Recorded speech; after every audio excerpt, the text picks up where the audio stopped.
relativity, the explanation for gravity is that matter bends space. And so you put mass in a place in space, it warps space-time, and objects are not feeling a force of gravity, they're just following the natural curvature. And so this is a sheet of Lycra. Where do you get this? This is my old bike shorts. No, there's literally a spandex.com. You can get a sheet like this if you buy the sale stuff, so you don't care what it looks like, right? For like 20 bucks, maybe less, depending on the sale. And so you put matter, and it warps space-time. And so if I have another object, it also warps space-time. They feel that, and they're attracted to each other. And so that's Einstein's picture of gravity. Objects warp space-time, feel that curvature, and move accordingly. And if you have more mass, you're right there on that. Oh. If you have more mass, it's going to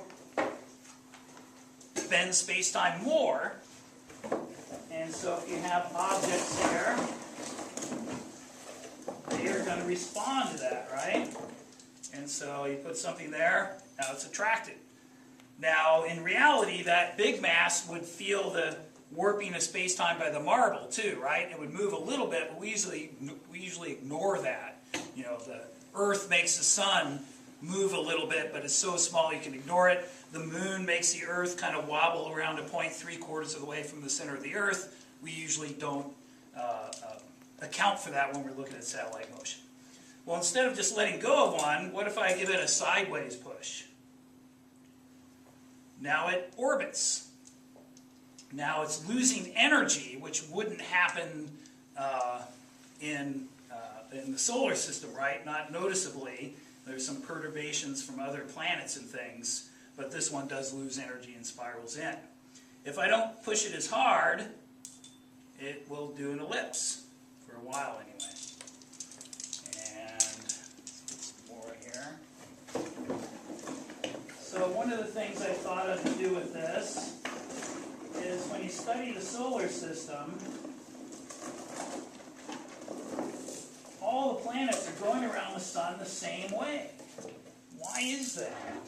Did God decide that he only liked clockwise, or depends on whether he's above or below the solar system, right? Why is everything going in the same direction? Well, the answer is it wasn't.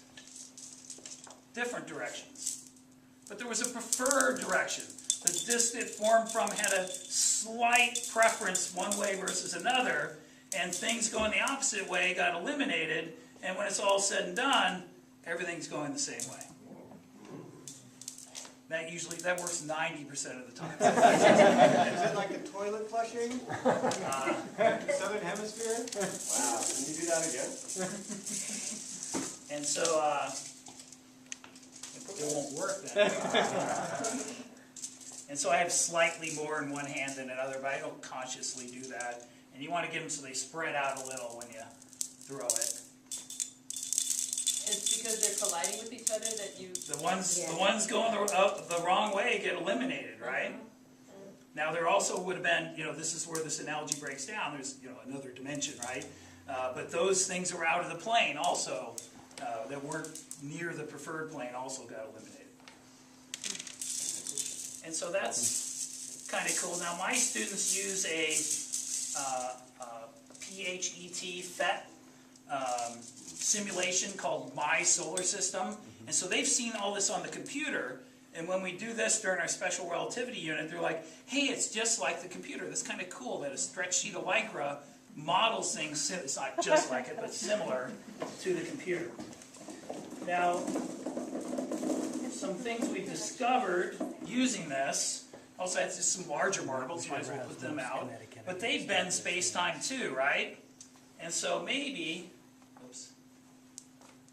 you can get one thing to orbit another.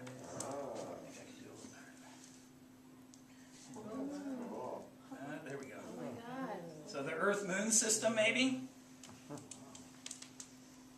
And so you can see that this seam, you can't buy Lycra this big. You get it in rolls, and you have to sew it together. I've been told to use stretchy thread to sew it together. And so next time I do it, I'll do that because it pulls. And so just a little bit of thread fixes it.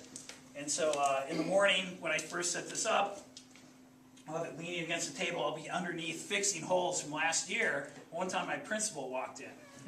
And I hear somebody in the room, and I'm underneath. I'm in the middle of sewing it. I'm not going to pause yet. And then he's looking around for me, and he kind of knows somebody's in the room. And he says, "Oh, there you are." He goes, "What are you doing there?" And I go, "I'm repairing a rip in the fabric of space-time. What do you think I'm doing?" How often do you get to say that? Another thing this does, you've probably seen plastic ones of these, right? The Discovery Center, Children's Discovery Museum in San Jose has one. The Exploratorium has one. Sometimes they have them at shopping malls to get you to put money in it.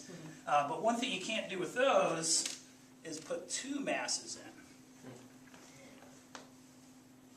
And so when we went to the moon, when we first started, we sent our spaceships on what are called free return trajectories. So they would go to the moon. This is hard to get to happen. And they would come back in like a figure eight. And so that lets you show, now of course the moon's a lot smaller, but if you look at the plots of the free return trajectory back from the Apollo program, you'll see it has a figure eight sort of shape. And so this takes a little bit of practice to be able to do the figure eight.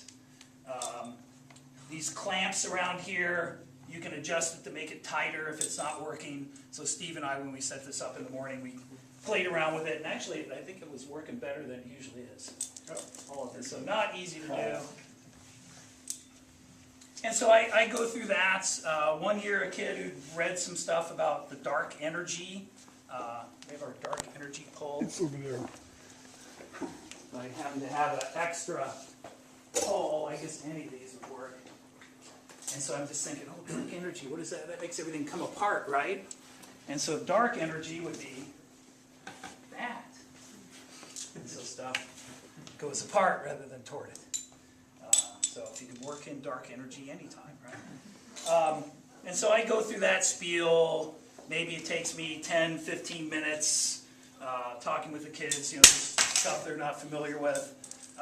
And then I just let them play. And so that's where we discovered the Earth-Moon thing. Is I just let them play, and they're like, "Mr. Burns, come over here and look." And they were all excited because they discovered that. I said, "Oh yeah, it's got it." Wow. And so there's, then I throw out a few other things so they can try this collected stuff over time. And put out all the marbles. So if you want to try it out, but we probably want to get back to electricity and magnetism. But we want to play, Mr. Burns. So I'd say the whole thing, if you bought all the parts and everything, it's about $100. But one of my favorite days, so you're going to do it Monday, right, Steve? You didn't get to it. But just, you do it once and you'll be hooked. And it will take a little bit of fooling to put it together, but I'll post the plans, and it's not a whole lot of work for. So this is a take-apartable thing, right? It comes apart, all the PVC pipe, wrap it with a bungee cord, stuff the Lycra in that box, and I can carry the whole thing myself. So you want a large diameter, you don't want a small one. This is about the right size. You can get your whole class around it pretty much. Smaller. One problem is reaching. So some of you, I think, would have trouble with that, so you get a student to do it right. One thing you got to watch, though, is some students will think to go underneath to push up, and then while they're underneath, somebody decides to put the big mass down, and they get their space-time warped. And so you just tell them you can't go under. We will get things ourselves. We don't need to do that. Even Einstein has rules. Yeah. And so, is general relativity in the state standards? No. Probably the crowning achievement of science, not in the state standards. Can you fit it in after the STAR test? You bet. You can find some videos. I show them a thing on gravity waves, and then we do this, and that's a day, almost a day on general relativity. But since I don't understand it myself, that's plenty. So let's go back into the room.